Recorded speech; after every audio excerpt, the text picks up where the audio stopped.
Welcome to today's collective reading. Begin with clearing with the kyanite and selenite.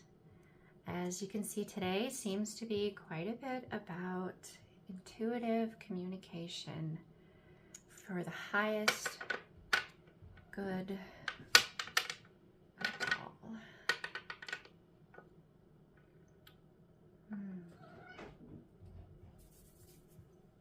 Okay. So, what does my collective need to know today? Let's begin with where they are now in this moment, physically, where their thoughts are at, the intellectual aspect to things. What is currently weighing on the collective's mind to get some guidance from Spirit, Divine, Source. Ooh, stubborn. All right, so the first card we have here is Activate. Which, I mean, yes, it definitely makes a lot of sense. So you are definitely feeling the impact, the changes in yourself. You're consciously aware of this from everything that's coming through with the solar flares that have been going on and the cycles changing, and not just the sun, but the earth, Gaia as well. So you're feeling this coming in, and you're actually seeing it now. It's not just, oh, I sense something's coming. You're aware something has definitely shifted and changed. All right. We'll do one more shuffle.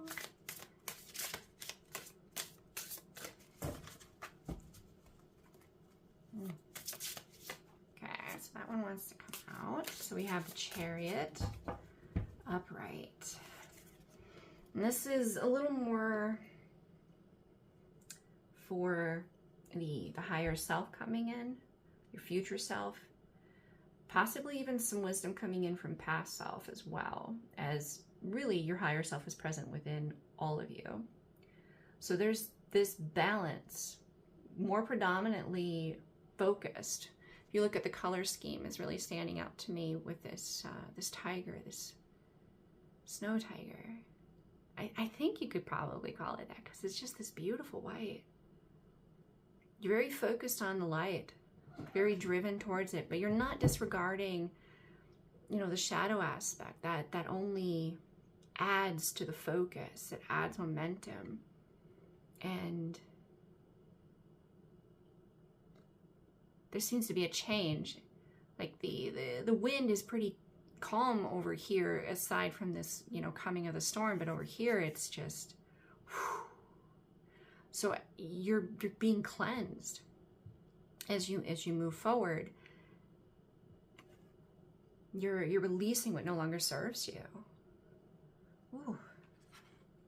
And that is also a 7. So we have an 8 with the 17 here and a 7. This could also be 717. So another synchronicity for it being where you're at mentally, where your thoughts are at, what's weighing on you, where your focus is in the physical.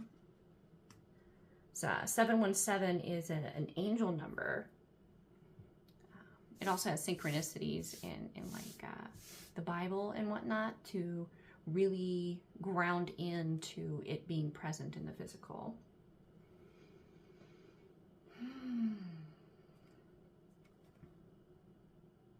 All right.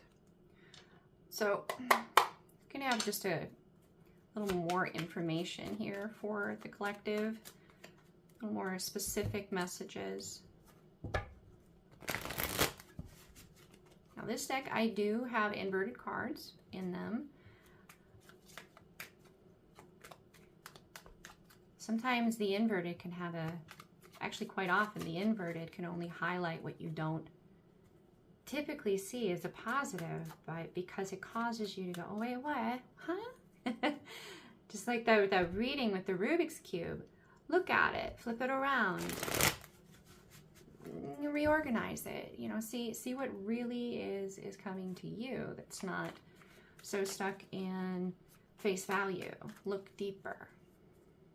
Look deeper, which makes sense because this is where the look deeper comes in. So this is very surface energy. So let's dive in. What does your spirit team want to highlight for you guys?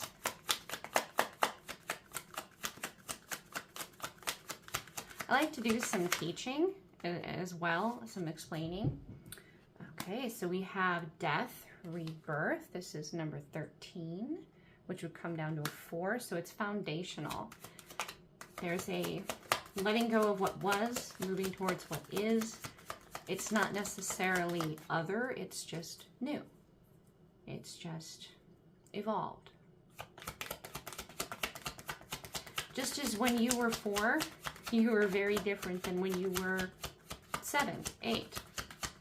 Or when you were a teenager versus, you know, when you're in your 30s or your 60s. You're very, very different. But you're still you. So it's opening to the new. It's not like a closing of a book, which this came to me in a response to a comment that someone left, where the 10 of Swords, you write your story. That could be the end of the book. You could be like, I'm never revisiting that, onto a whole new thing.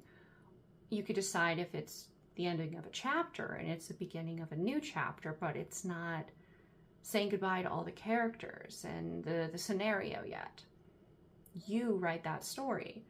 And this process of allowing what once was to be what once was, so you can move towards what currently is bringing in these calmer waters, because you're not so confused. You're tired, you're a little worn, you have that red energy for grounding. It's very earth-based, and you have your spirit guides, your spirit team around you, helping you, aiding you. In this particular deck, the crows represent truth. They're the symbol present in a lot of the swords. A lot of thought present within that as well, which makes it's another synchronicity. So you're aware that you're moving towards something that is calmer, but you're a little rough around the edges, I guess. You're a little, you know, anticipation. You're anticipating. That's what it is. You're leaving behind the anxiety and embracing anticipation. But you're a little worn out. You're a little tired. And that's perfectly understandable. Perfectly understandable. So I'm excited for you guys, these changes. Now, I did kind of, I want to speak a little more to, you know, really what's coming for you in the upgrades that you're experiencing, the changes that you're feeling as a result of these solar flares. Yes, they are definitely aiding all of these factors and all of those changes within you that you're open to and receptive to. They're definitely part of this process, but what exactly are we speaking to energetically here? So we have the divine matrix. So interconnectedness, synchronicity, and God incidences. So you're more attuned to the subtleties that are no longer subtle for you. They maybe at one point were, but they're not as subtle as they once were anymore. They're noticeable. You feel them. It's possible you sense them as well. It could be not just an intuition sense. It could be an emotion. It could be a thought. It could be a taste. It could be a smell. You could be walking and talking or dreaming, moving through your day, telepathically connecting to other individuals in the divine matrix, and not necessarily aware of the conversation being like two people having a phone call. But there is a more present awareness of that co-creation, the interconnection to all of life, which this symbol is the flower of life, I believe is what it's called. It could probably have a couple of different labels to it, but it's perfect for this particular card because of that. All right, so what does our collective need to know about their emotional state, the emotions around them, going into, you know, the beginning of this? Because it's weighing on your mind means it's affecting you emotionally, because thoughts trigger emotions, emotions trigger thoughts. So what do they want to highlight for you guys here for your emotional? Oh, I got 2. Okay, all right, we got 2. They wanted 2. Oh, that's interesting. 1 and 19 equals to 22. It's a partnership. Okay. The moon, perception, shadow work, routines, act, stubborn, intuition. This also really reminds me quite a bit of an eye. So what do you see with that third eye? And possibly, what are you not allowing yourself to see? What are you resisting allowing yourself to be aware of? Okay. So since we got 2 here for this, I'm open to 2 coming out for the higher self, coming through the you throughout time aspect, the wisdom that is all of you, the connection of every petal in your lotus flower, the divine present within each. Ooh, okay. So we have 5 of Pentacles. Okay. I could kind of see that being with the stubborn aspect of things. Also, illumination in the dark with the moon. And then for the moon, the Ace of Cups. So this is all the love that you have allowed yourself to see, to accept, to be comfortable with, and the opening, the possibility as a result of this, of being aware of all the love that you haven't allowed yourself to be aware of, that you were blocked from, possibly to protect you. It could also be that you yourself were protecting yourself due to traumas, due to possible triggers, but you've done a lot of the shadow work, which is why you're here, which is why this is the beginning theme, the opening theme here. The 5 of Pentacles, you're kind of at a crossroads in an essence, but you've shown up to it. You've already chosen the path. Or, you know, this particular energy within you or outside of you. Remember, this can be mirrored back to you, because if you feel like someone is just hesitating, they probably perceive you in the same way. So you both have already chosen, because of the partnership synchronicity here with the 2 breaking down here. You've already chosen your path. It's just kind of this pause before you turn around and you go back into the inn or the tavern where it's warm and it's jovial, and you get to sit down and start to get to know this part of yourself.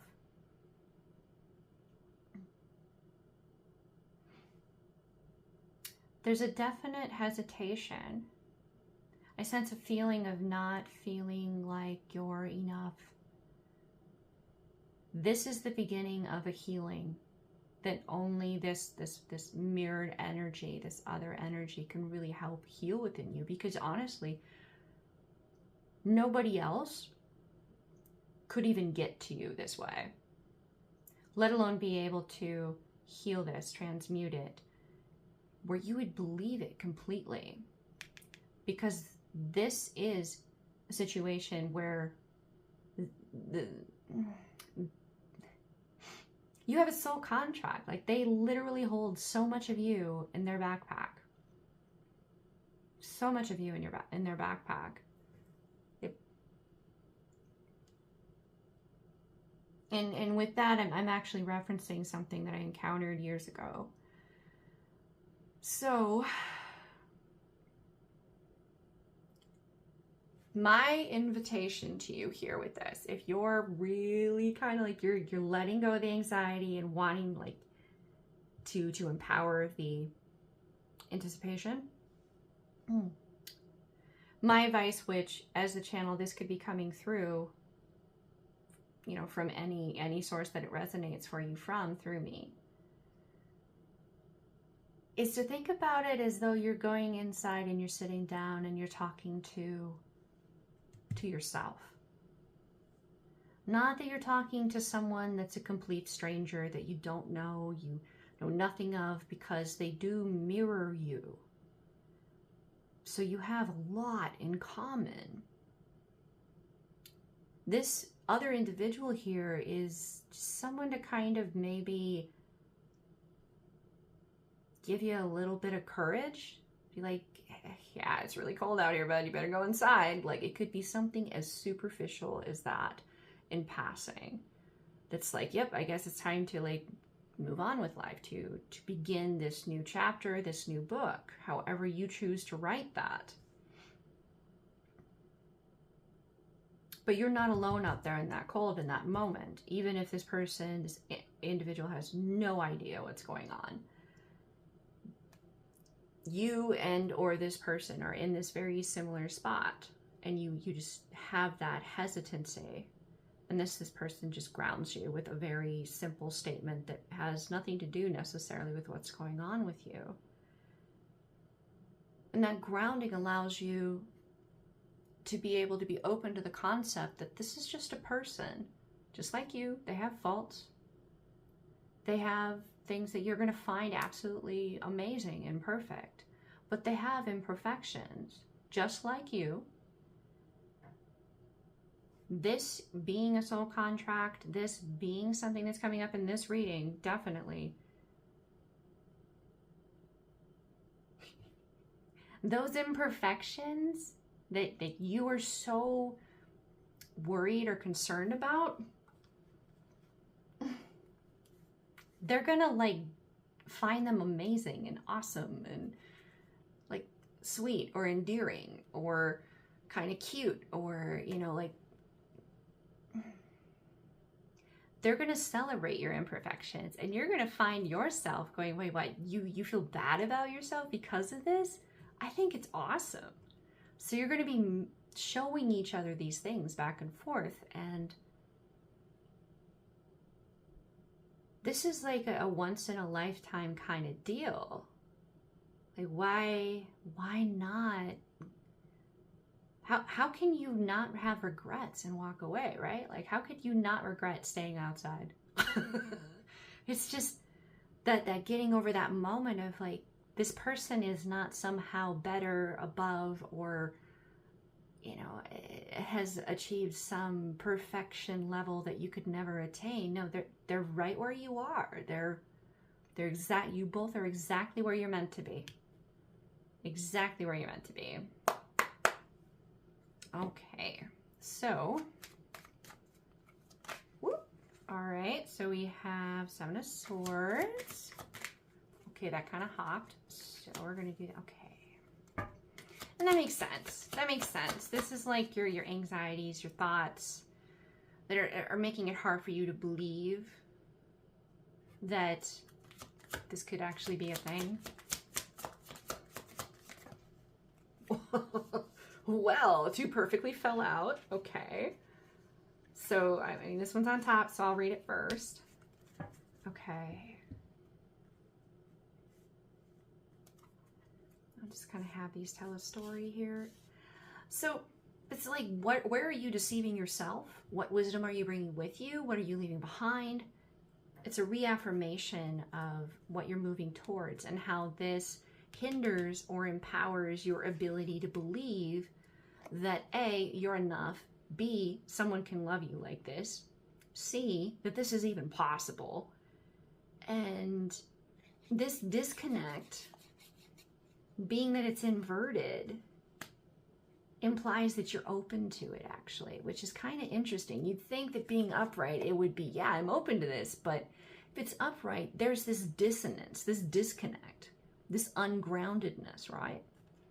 Inverted, the feet are grounded, even though like they're coming up. I don't know. That's how it came to me. So that's the message that's meant for you guys.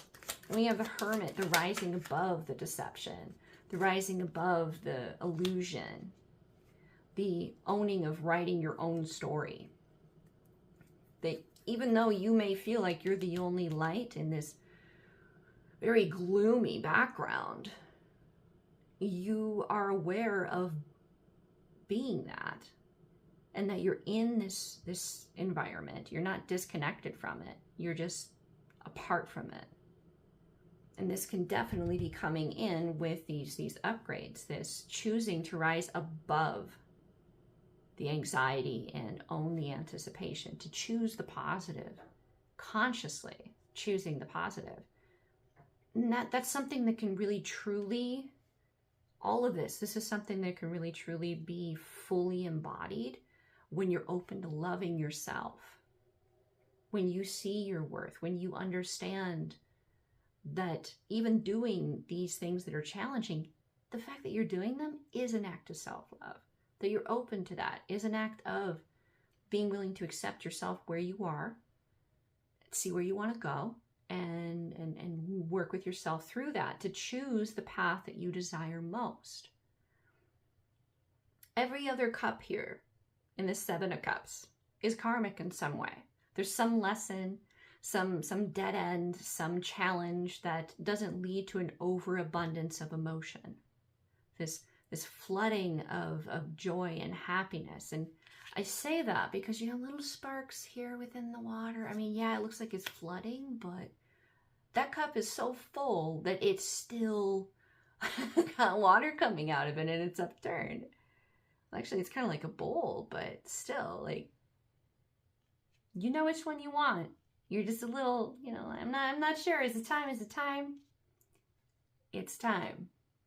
It's time to start enjoying this process, to owning that positive, to celebrating and having fun, getting to know all the layers of yourself.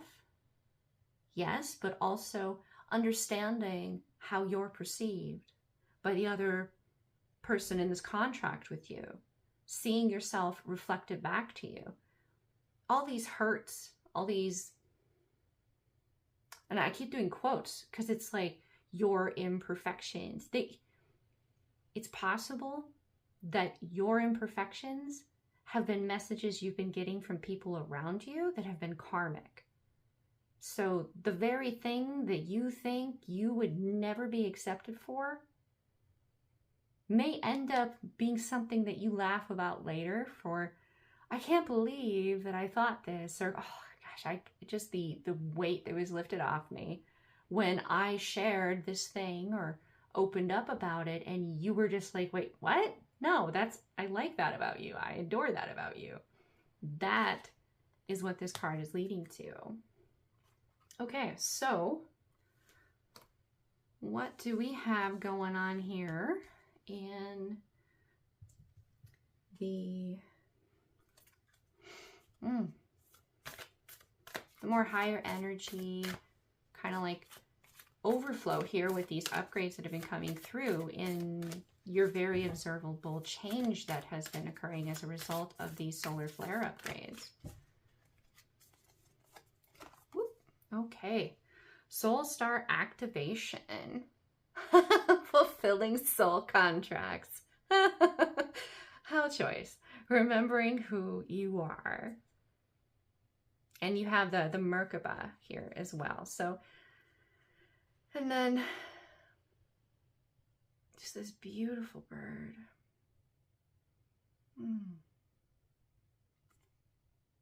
Okay. So it's above it all of it, And the Merkaba is to work with that particular shape. And I have a meditation on my channel that I haven't like them recently viewed, that I've made sure is there on purpose. Definitely go with whatever resonates for you, but it would be worthwhile looking into this, because this particular shape, when it rotates really fast, you visualize that being around your energy body, you raise your energy vibration and you are incredibly protected within that shape, within that Merkaba. So this validates the concept of this being a soul contract, and that it's time to fulfill, time to enjoy, time to embody that. You've got the upgrades, your mind is on moving into consistently choosing the positive, being open to what's new, and enjoying yourself, right?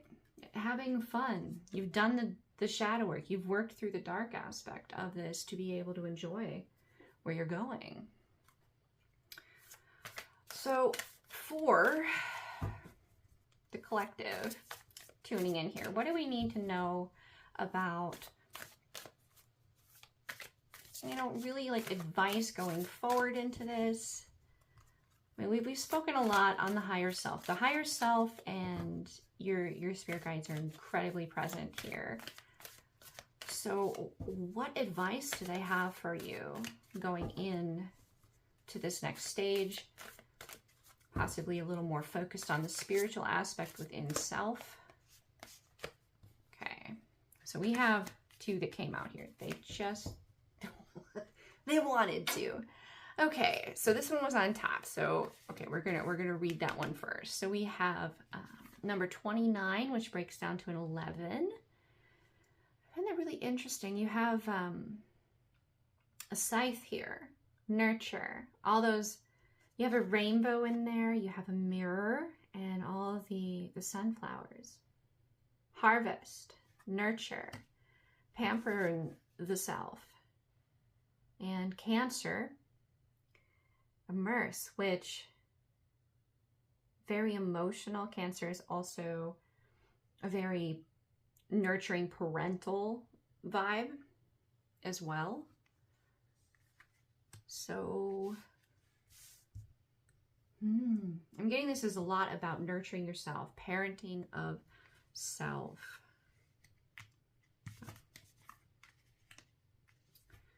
Caring for yourself. Owning that, you know, this is the new beginning, if you will. The opening to the new.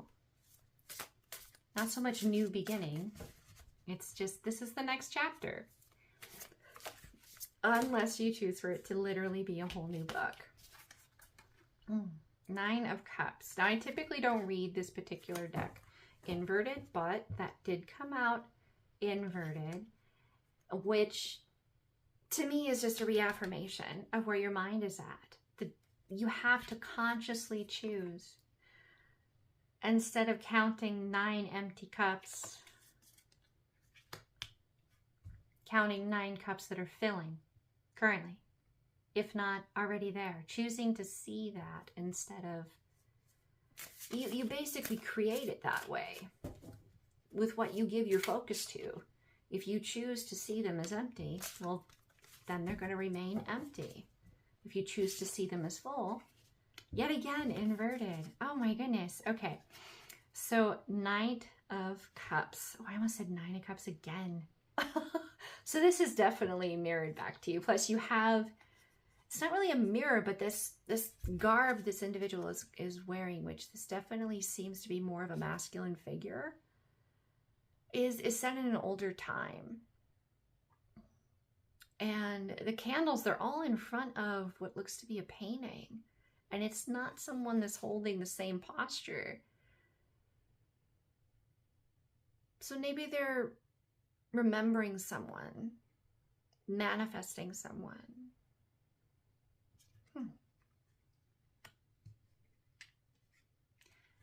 That tells me that in this particular thing, what's really being highlighted with that is this very challenge is something that the other person is going through too. The mirror, the painting,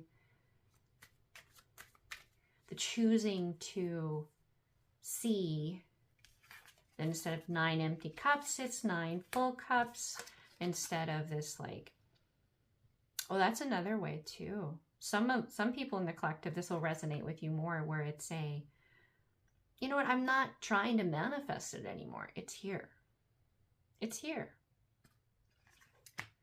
And being that it'll fall more on this side of it, even though it pertains to like this whole thing, every card, every placement, all of it can interrelate.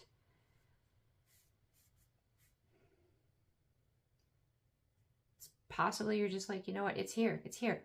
At the very least, my willingness to open to anticipating is bringing in the nurturing and the caring of the self and the giving of the self and the willingness to nurture, to love myself enough to accept myself where I am so that I can move forward. And that is being mirrored back, which is what's allowing this to be something that is present here. So what specific... So what? Oh boy, so what? We just had the Empress fall out. She did some acrobatics. So if you doubt in any way, shape, or form that you have it within you to do this, you're the Empress. You're the Empress. And that's being mirrored back, meaning they probably have some Empress energy in them as well. Simply meaning there is so much you have to give that you could create with your thought, emotion, focus, intention alone.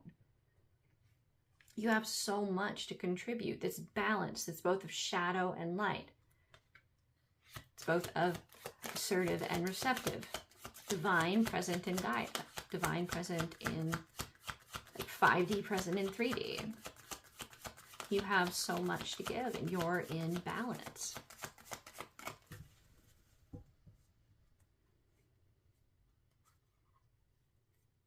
You're transitioning from the Empress energy in training to the Empress energy in realization.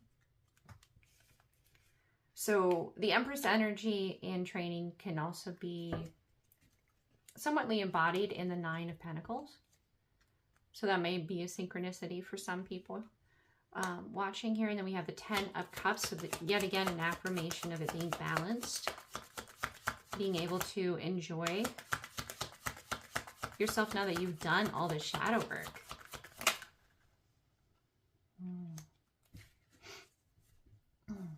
The foundation is present. Now the healing yet to be done is to be done, can only be fully embodied or realized within you when you own that your heart is as healed as it can be. It's time to move into healing with someone. Move into healing with this soul contract individual. Okay. We'll do one more. And if nothing comes through, then that is the summary of that placement. That is the message of this for you guys.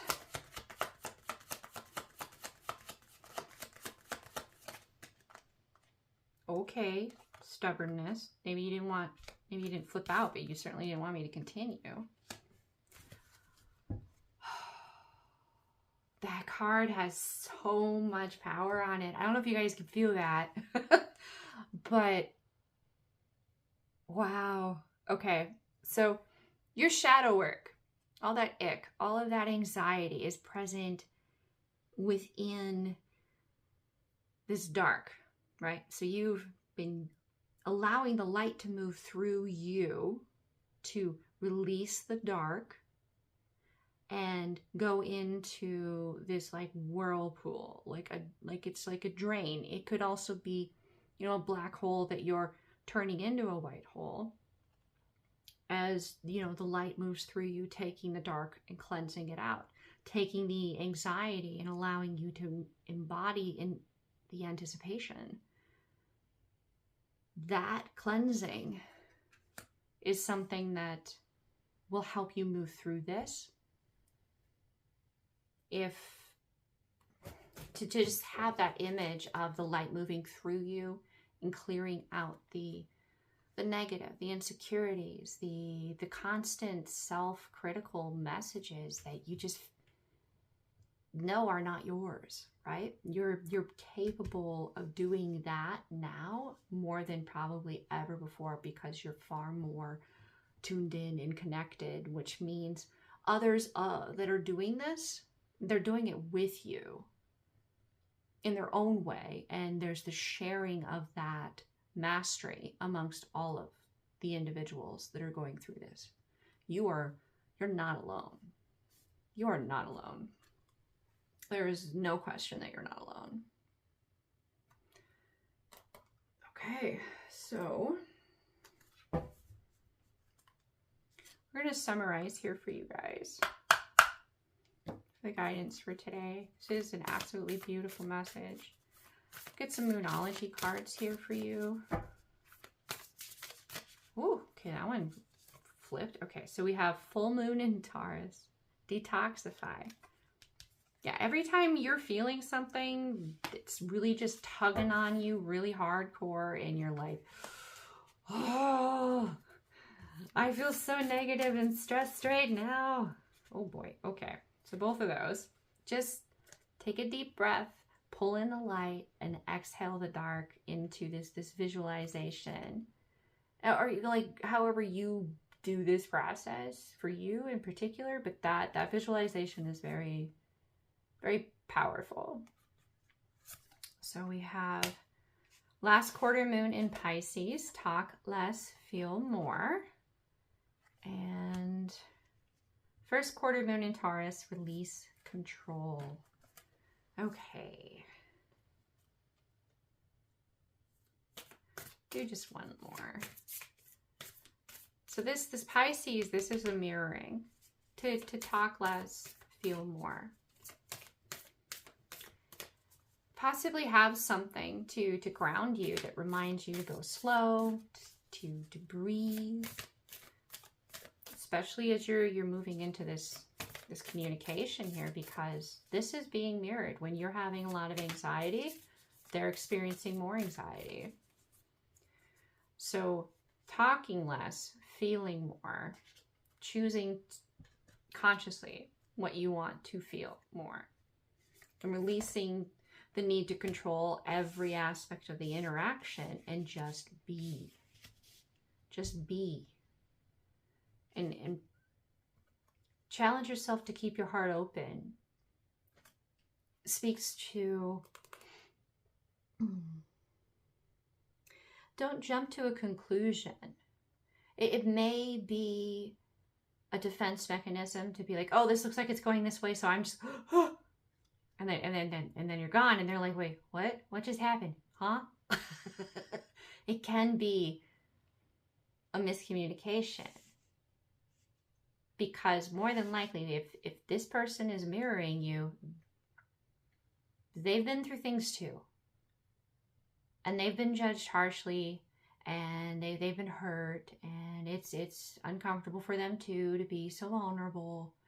They may not show it as much as you because they're a little different. Otherwise, you wouldn't be fascinated, right? They're not the exact same as you. So allow them to give the explanation.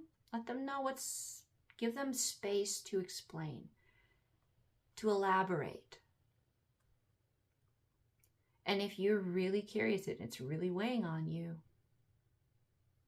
because it's just not something that's easing, letting them know that you think you possibly misunderstood them. And the reason I say that is because if you're in a connection like this, and you know if it's real and true and it's high vibrational, being that if it's karmic and you say, hey, you know, this kind of hit me this way, and they're not like, whoa, wait, what? No, that is not my intention at all. That's not what I meant at all. If they're not responding that way, but they're responding in a critical, dismissive, cruel way, that's karmic. This is not a karmic connection that I'm speaking to here. This is someone that is meant to bring in the joy, the happiness. So keep that in mind, that this reading is speaking to a connection that will not be karmic for you. If this is something that you feel at any point is related to someone who has manipulated, controlled, been cruel, with intention, you got to give them the space to explain, to elaborate. When they have done that, and there's no room for a miscommunication, and they've responded in a way that was selfish and ego-based, that's karmic. This individual, when you've given them the space to give you their truth, even if it wasn't something that made you feel good, the intention and the truth in their words was filled with love. And by that I mean, it is rare to find someone in your life, a friend, a family member, let alone, a romantic connection, where when you ask them for their honest, opinion of something, that they actually give it to you. That they don't sugarcoat it for you. That they don't make it something superficial because they want to ease the impact and not make waves.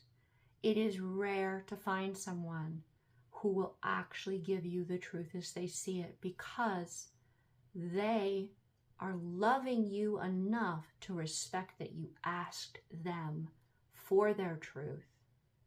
You're giving them the opportunity to tell you how you're keeping your head below the ground while the lion is coming towards you.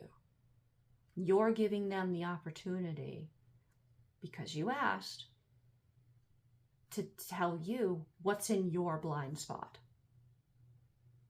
Someone who loves you will do that because they're taking the chance of losing you when they do that. But they love you enough to make sure that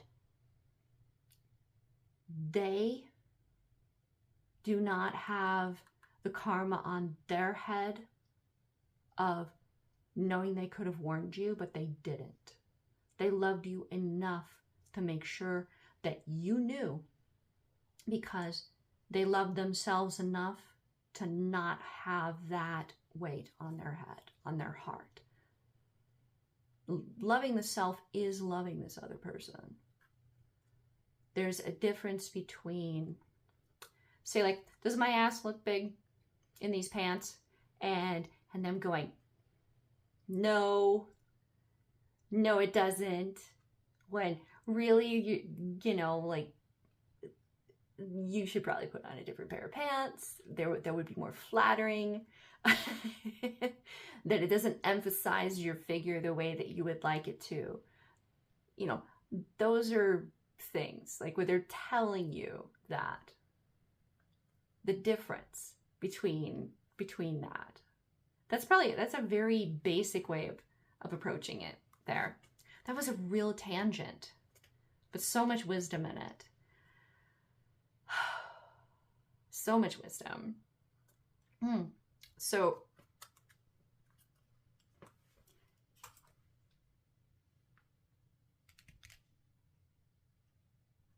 I feel the need to organize that very clear cut, yet I'm definitely getting the impression that that is something that each and every one of you has had a unique experience with, and it's very, like, you could really relate to the difference in response right there. So with that, I'm going to bring this reading to a close. I want to thank each and every one of you for tuning in to this reading. I am very grateful and humbled to be the channel for this message to come through for you.